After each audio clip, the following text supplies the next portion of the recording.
30,000 രൂപ ഉണ്ടായിരുന്ന ശമ്പളം 4-5 കൊല്ലം കഴിഞ്ഞിട്ട് 50,000 രൂപയോ 60,000 രൂപയോ ആയിട്ടില്ല.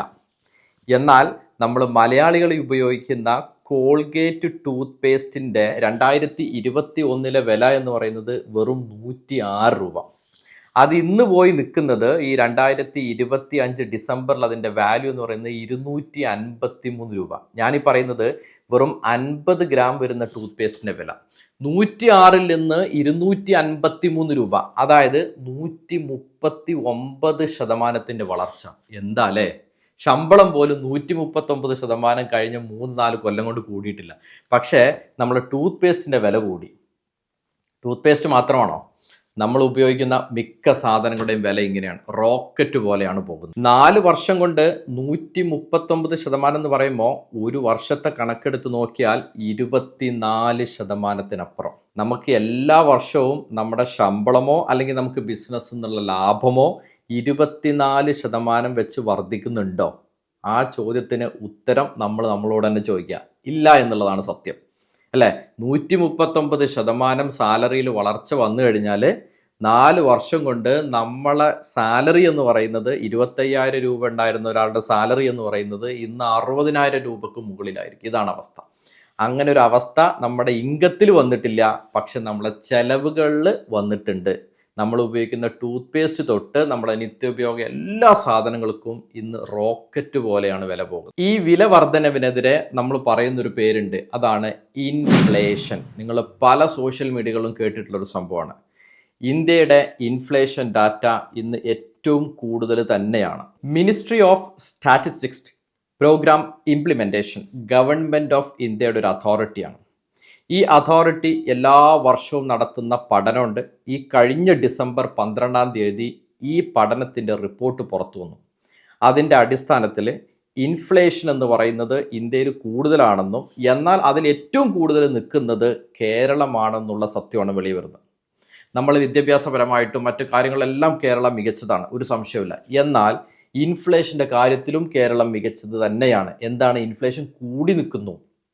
കേരളത്തിൻ്റെ കണക്കെന്ന് പറയുന്നത് 8.27 ആണ്. ഇങ്ങനെ പറഞ്ഞാൽ ഇന്ന് 100 രൂപക്ക് കിട്ടുന്ന ഒരു സാധനം അടുത്ത വർഷം നമ്മൾ വാങ്ങിക്കുമ്പോൾ 108 രൂപ 27 പൈസ ചെലവഴിക്കണമെന്നർത്ഥം. ഇതേ സാധനം ഇതേ ക്വാളിറ്റിയിൽ കിട്ടണമെങ്കിൽ ഈ പറയുന്ന ഇൻഫ്ലേഷനെ മറികടക്കണമെങ്കിൽ ഒറ്റ വഴിയേ ഉള്ളൂ. നമുക്ക് ശമ്പളം കൂട്ടാം, നമ്മുടെ സ്കില്ല് കൂട്ടാം, അതൊരു മെത്തേഡ്.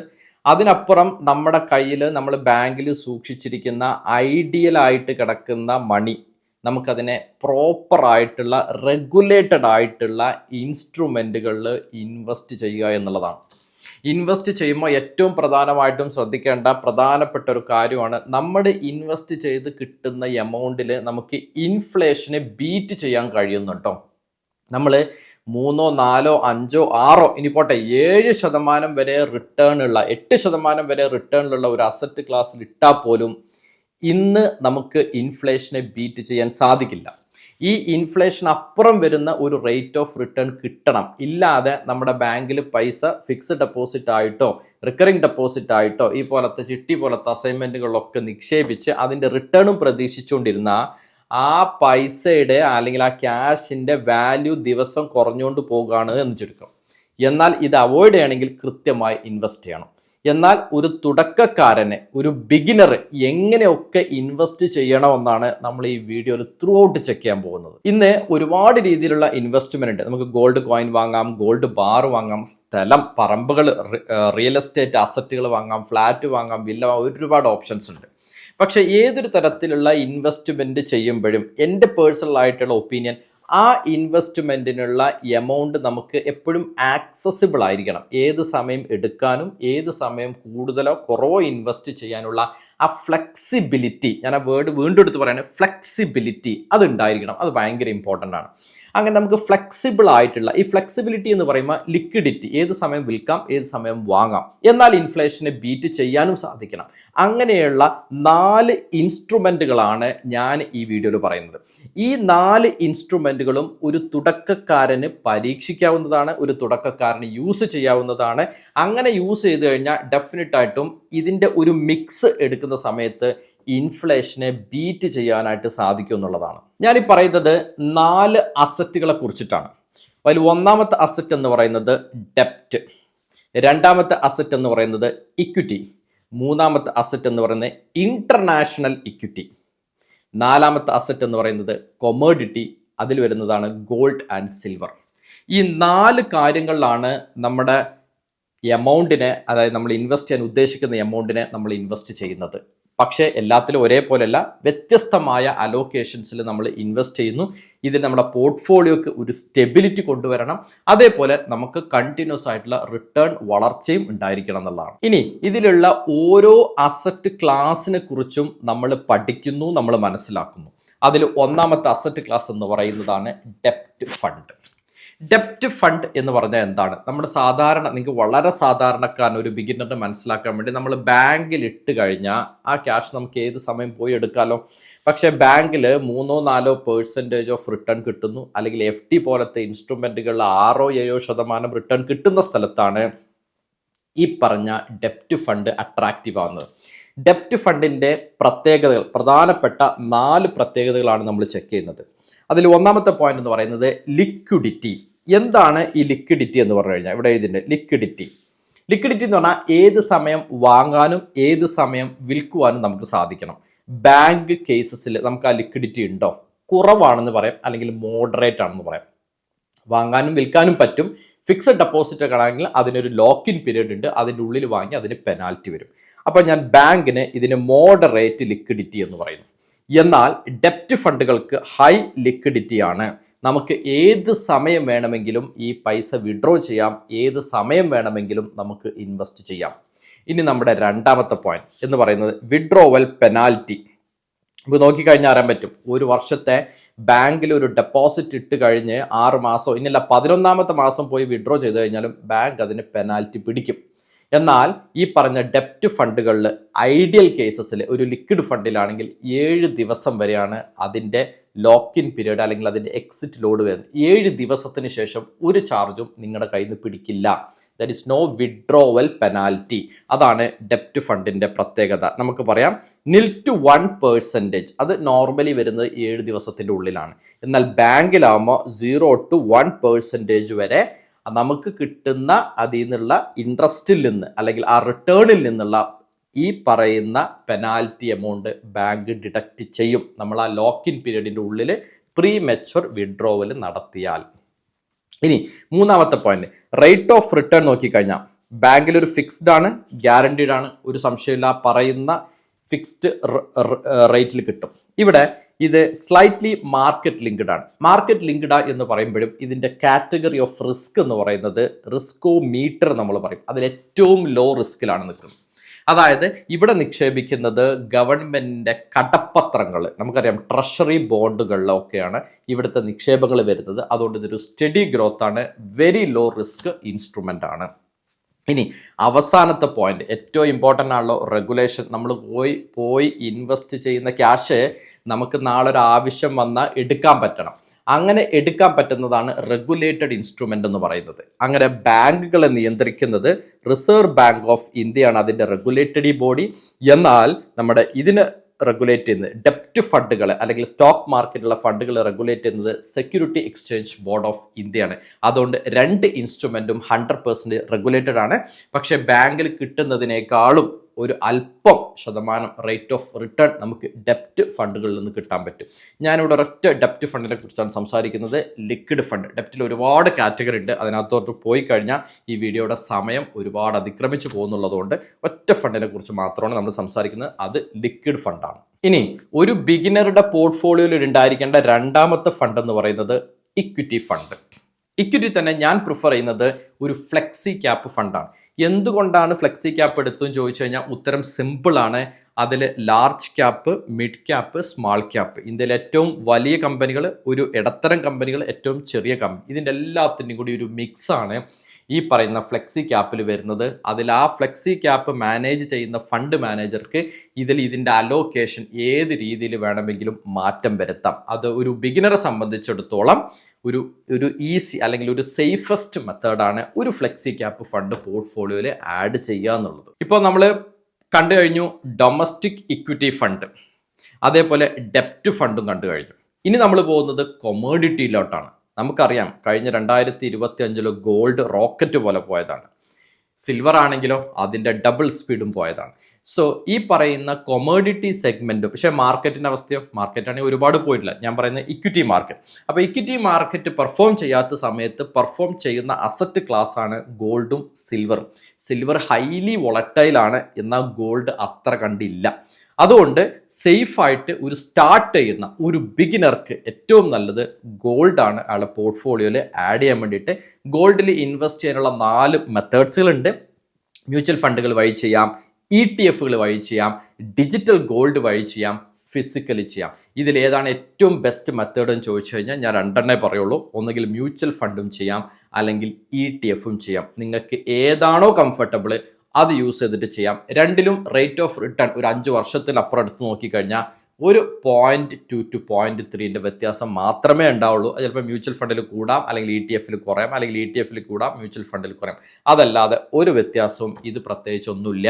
നമ്മൾ എക്സിറ്റ് ലോഡ് അല്ലെങ്കിൽ മ്യൂച്വൽ ഫണ്ട് ഒരു ഫണ്ട് ഓഫ് ഫണ്ടാണ്, ഇങ്ങനെയുള്ള പല ടേംസുകളും ആളുകൾ പറയും. പക്ഷേ എന്തൊക്കെ നോക്കിയാലും ഫൈനലി ഒരു 5 വർഷം കഴിഞ്ഞ് റിട്ടേൺ എടുത്ത് നോക്കിക്കഴിഞ്ഞാൽ ഇതായിരിക്കും സത്യം. അപ്പം നിങ്ങൾക്ക് ഏതാണോ കംഫർട്ടബിൾ ആ മെത്തേഡ് ചൂസ് ചെയ്യാം എന്നുള്ളതേ ഉള്ളൂ. ഇനി ഫിസിക്കൽ ഗോൾഡും ഡിജിറ്റൽ ഗോൾഡിലോട്ടൊക്കെ പോകുമ്പോഴുള്ള പ്രശ്നം, ഡിജിറ്റൽ ഗോൾഡ് റീസെൻ്റ്ലി തന്നെ റിപ്പോർട്ടുകൾ വന്നു, അത് ഒരുപാട് റെഗുലേറ്റഡ് അല്ല. ഫിസിക്കൽ ഗോൾഡ് നമ്മൾ കോയിൻ വാങ്ങിച്ചു വെക്കും, ബാർസ് വാങ്ങിച്ചു വെക്കും, ഇതൊക്കെ ലോക്കറിൽ സൂക്ഷിക്കണം, അതിൻ്റെ ടെൻഷൻ. ഇതിൻ്റെ എല്ലാത്തിനേക്കാളും വലിയൊരു ടെൻഷൻ എന്താ, ഇത്രയും പൈസ കൊടുത്ത് ഈ കോയിനും ഗോൾഡും എല്ലാം വാങ്ങി നമ്മൾ അലമാരി സൂക്ഷിച്ചാൽ നമുക്ക് നാളെ ഒരു കല്യാണത്തിനോ പരിപാടിക്കോ പോകുന്നുണ്ടെങ്കിൽ ഈ പൈസ കൊടുത്ത് ടെൻഷൻ വാങ്ങിച്ചതുപോലെയാണ്. അതുകൊണ്ട് അങ്ങനത്തെ ഒരു ഹെഡേക്കും ഇല്ലാതെ ഒന്നുകിൽ മ്യൂച്വൽ ഫണ്ട് വഴി ചെയ്യാം, അല്ലെങ്കിൽ ETF വഴി ചെയ്യാം. ഏറ്റവും സേഫസ്റ്റ് ആണ്. ഏത് സമയത്തും വിൽക്കാം, ഏത് സമയത്തും വാങ്ങാം, ഒരു ടെൻഷനും ഇല്ല. ഇനി 4ാമത്തെ അസറ്റ് ക്ലാസ് ഒരു ഇന്റർനാഷണൽ ഫണ്ട് എല്ലാവരുടെയും പോർട്ട്ഫോളിയോയിൽ, ഒരു ബിഗിനറുടെ പോർട്ട്ഫോളിയോയിൽ പ്രത്യേകിച്ചുണ്ടായിരിക്കണം.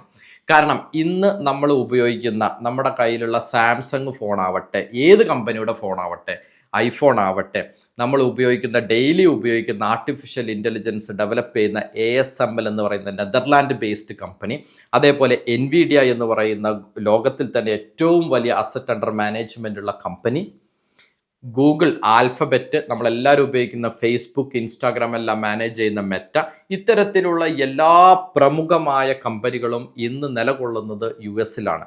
അതേപോലെ തന്നെ ഒരുപാട് കമ്പനികൾ യൂറോപ്പ്, തായ്വാൻ, ചൈന, ഇത്തരത്തിലുള്ള മികച്ച രാജ്യങ്ങൾ ഒരുപാട് കമ്പനികൾ.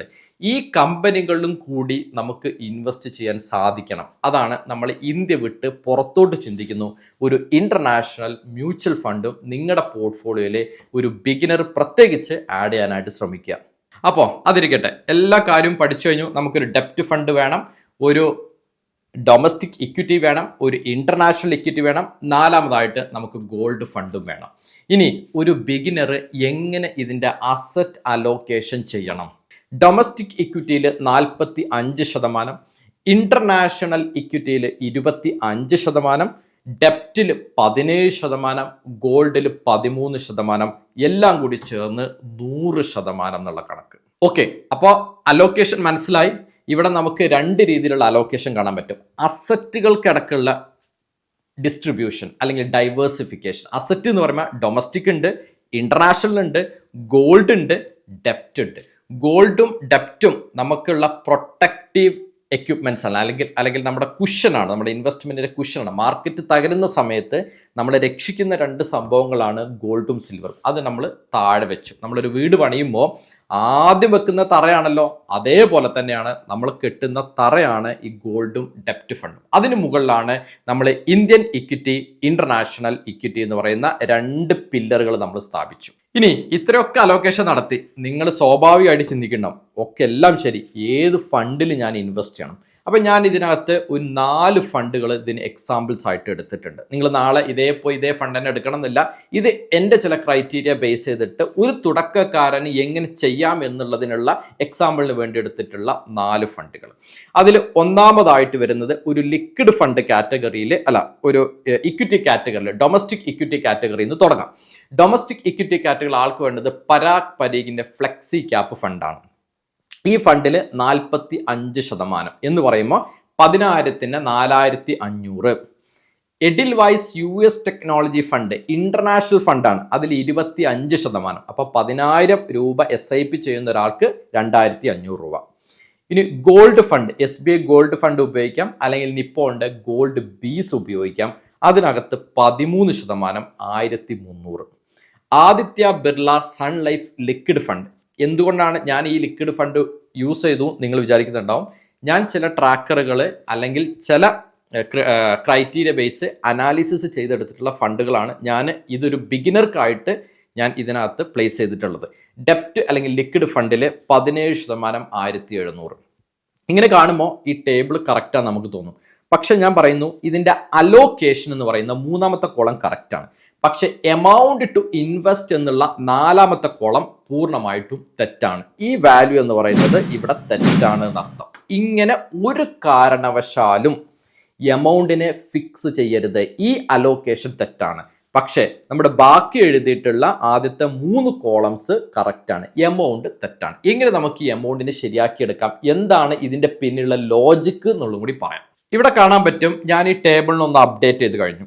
ഇതിൽ പരാഗ് പരീഖിലെ 6,818, സാധാരണ ഇങ്ങനെ ആരും SIP ചെയ്യാറില്ല. 6,818 ഇതെന്താ ഇങ്ങനെ എഴുതിയിരിക്കുന്നത് വിചാരിക്കും. റീസൺ പറയാം.